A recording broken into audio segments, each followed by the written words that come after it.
और बोले, या रब्बुल आलमीन, हम तो गुनाह के करीब भी नहीं जाते, जबकि ये बनी आदम गुनाहों में इतने मुब्तला हैं। अगर हम उनकी जगह होते तो कभी तेरी नाफरमानी ना करते। अल्लाह ने इरशाद फरमाया, इंसानों को गुस्सा और शहवत दी गई।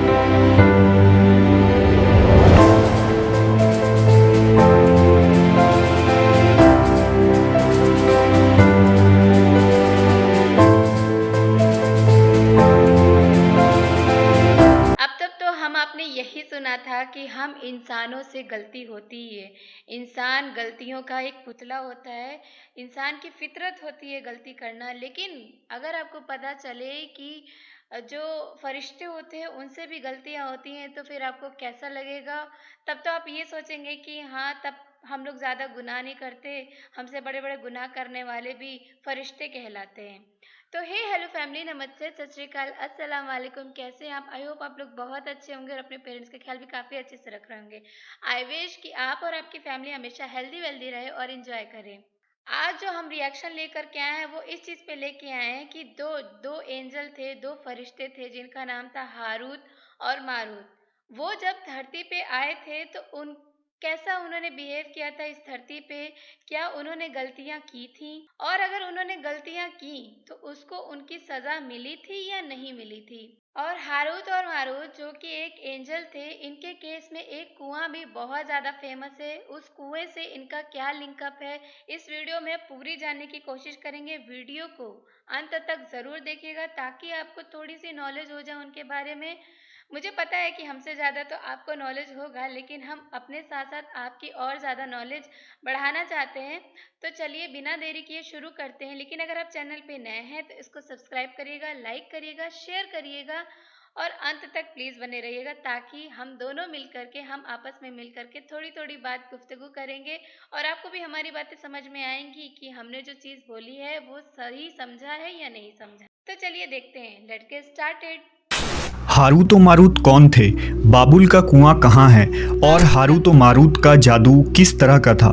ये वो पुरअसरार सवालात हैं जिनके जवाब तो बहुत हैं और लिखने वालों ने भी बहुत कुछ लिखा है, लेकिन उन किस्से कहानियों में हकीकत को तलाश करना गहरे समुंदर से मोतियां निकालने के बराबर है। हारूत और मारूत के मुतालिक बुनियादी तौर पर दो तरह की रवायतें मिलती हैं। एक वो जो कुरान और हदीस और ताबईन के अक़वाल में मौजूद है, और दूसरी वो जो तौरेत और इंजील और इसराइली रिवायतों में आती है, जबकि उन इसराइली रिवायतों को बेशतर उलमा और मुवर्रिखीन ने तायद की है। इस वीडियो में हम उन दोनों तरह की रिवायतों और वाक़यात को मुकम्मल पेश करेंगे। रिवायतों के मुताबिक हज़रत इदरीस अलैहिस्सलाम के ज़माने में एक मरतबा आसमान और ज़मीन के दरमियान से पर्दों को हटा दिया गया तो फरिश्तों ने ज़मीन में आबाद इंसानों को देखकर ताज्जुब किया और बोले, या रब्बुल आलमीन, हम तो गुनाह के करीब भी नहीं जाते, जबकि ये बनी आदम गुनाहों में इतने मुब्तला हैं। अगर हम उनकी जगह होते तो कभी तेरी नाफरमानी ना करते। अल्लाह ने इरशाद फरमाया, इंसानों को गुस्सा और शहवत दी गई है। अगर ये चीज़ें तुम्हें दी जाए तो तुम भी इसी तरह गुनाह में मुलव्वस हो जाओगे। लेकिन फरिश्तों ने कहा, हम ऐसा हरगिज़ न करेंगे। लिहाजा अल्लाह के हुक्म से फरिश्तों ने अपनी जमात में से दो बेहतरीन और इताअत गुजार फरिश्तों को चुन लिया जिनका नाम हारूत और मारूत था। अल्लाह ने उन दो फरिश्तों में इंसानी फितरत और शहवत डालकर दुनिया में भेजा। वो शहर बाबुल में दो खूबसूरत इंसान बनकर आए और काजी के काम पर मुकर्रर हो गए, जहां वो लोगों के दरमियान फैसले किया करते थे। एक दिन उनके पास एक औरत अपना मुकदमा लेकर आई और कहा कि उसका शौहर उसे बहुत परेशान करता है। हारूत और मारूत ने जब उस औरत को देखा तो वो उसकी खूबसूरती और हुस्न से मरऊब हो गए और उस पर आशिक हो गए। उन्होंने उस औरत से जिना की ख्वाहिश की तो औरत ने उनसे कहा, तुम्हारी ये ख्वाहिश मैं तभी पूरी करूंगी जब तुम बुत की पूजा करो, शराब पियो या मेरे खाविंद को कत्ल कर दो। हारूत और मारूत ने शराब नोशी को छोटा गुनाह समझकर पी लिया और नशे की मस्ती में दो और कबीरा गुनाह कर बैठे। उस औरत ने उनसे आसमान पर चढ़ने का अमल भी सीख लिया जिसके जरिया वो आसमान पर जाते थे। जब औरत इस अमल के जरिया आसमान पर गई तो अल्लाह के हुक्म से उसे सितारे की शक्ल में मस्ख कर दिया गया।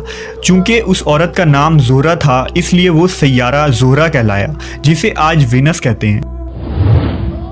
इस गुनाह की वजह से हारूत और मारूत खुद वो इसमें आज़म भूल गए जिसे पढ़कर वो आसमान पर जाते थे, और बतौर सज़ा उन्हें बाबुल के एक कुएं में उल्टा लटका दिया गया, जहां वो ता क़यामत यूं ही कैद रहेंगे। ये एक इस्राएली रवायत है जिसे इमाम इब्न कसीर और फ़खरुद्दीन राज़ी जैसे मुफस्सरीन अफसाना और मन घड़त कहानी करार देकर सख्ती से रद्द कर देते हैं। वहीं इमाम सयूती जैसे उलमा इस रिवायत को मुस्तनद मानते हैं। हारूत और मारूत और चाहे बाबुल के सिलसिले में एक और रिवायत कसरत से बयान की जाती है, जिसके मुताबिक एक ज़माना ऐसा था जब शहर बाबुल रुए ज़मीन पर तहजीब व तमद्दुन का मरकज़ था। यहाँ के लोग बातिल खुदा की परस्तिश किया करते थे।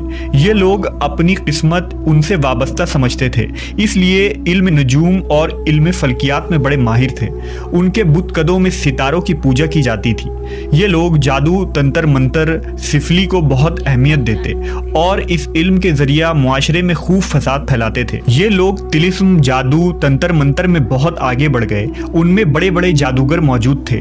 उनकी तारीखी किताबों में जगह जगह जादू और तंत्र मंत्र ही नजर आता है। उनका जादू दूर दूर तक मशहूर था। मुख्तसर ये कि उस शहर का बाशिंदा होना ही जादूगर होने की अलामत थी।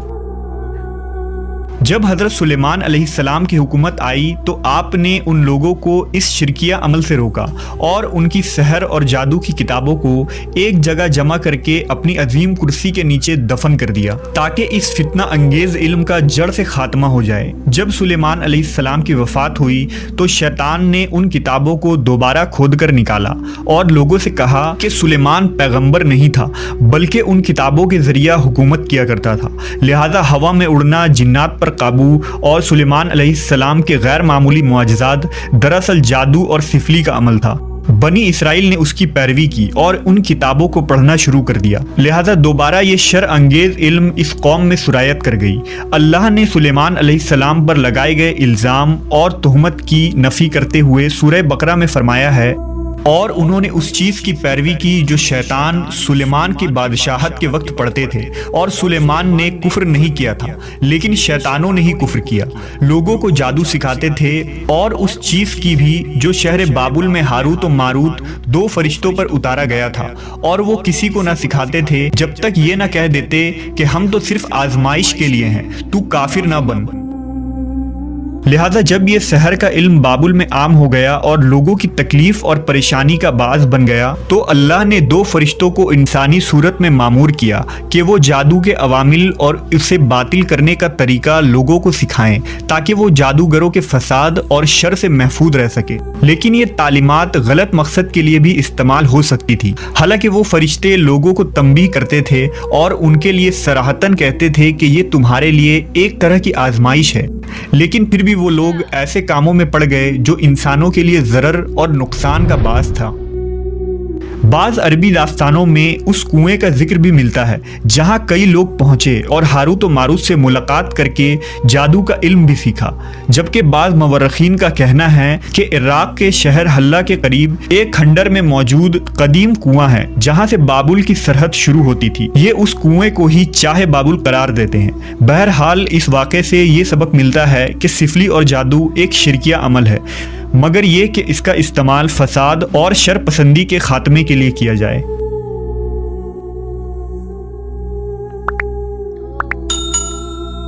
तो वीडियो तो आपने देख लिया और आपने ये भी जाना कि हारूत और मारूत कौन थे।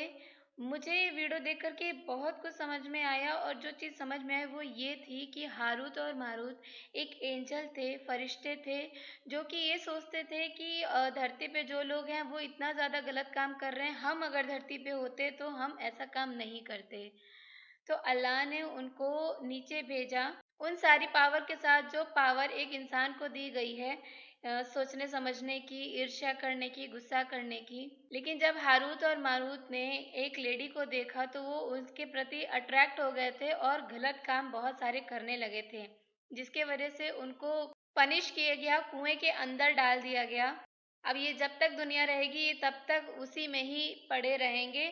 और वैसे ही ये जो दुनिया में आजकल ये आज भी हो रहा है, जो कई सारे कंट्रीज में, कई सारे सिटीज में, कई सारे विलेजेस में आज भी चलता है वो काला जादू, जो कि बहुत ही ज़्यादा नुकसान करता है सोसाइटी को बहुत ही ज़्यादा डार्कनेस की तरफ लेकर के जा रहा है, क्योंकि जो काला जादू होता है या बोल सकते हैं जंतर-मंतर होता है, ये जब किसी लोगों के पास जाता है, उन लोगों के सोचने और समझने की जो क्षमता होती है वो एकदम से ख़त्म हो जाती है, क्योंकि अगर वो ये बोलते हैं कि आपको अगर खुशियाँ चाहिए या बोल सकते हैं कि आपको अपने ऊपर से बुरे साए को हटाना है, तो आपको ये काम करना होगा। अब वो काम सही है या गलत है, वो सोचने की क्षमता जो होती है वो इंसान के दिमाग से एकदम से हट जाती है।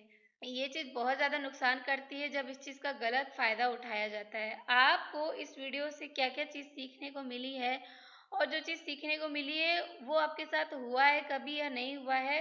ये अगर हुआ है तो प्लीज़ इन सब चीज़ों से बचने की कोशिश करिए। इस तरीके की चीज़ें नहीं होती हैं, काला जादू वग़ैरह होती हैं तो ये आपके माइंड को ही वश में कर लेती है, कुछ ऐसी टेक्निक्स होती हैं।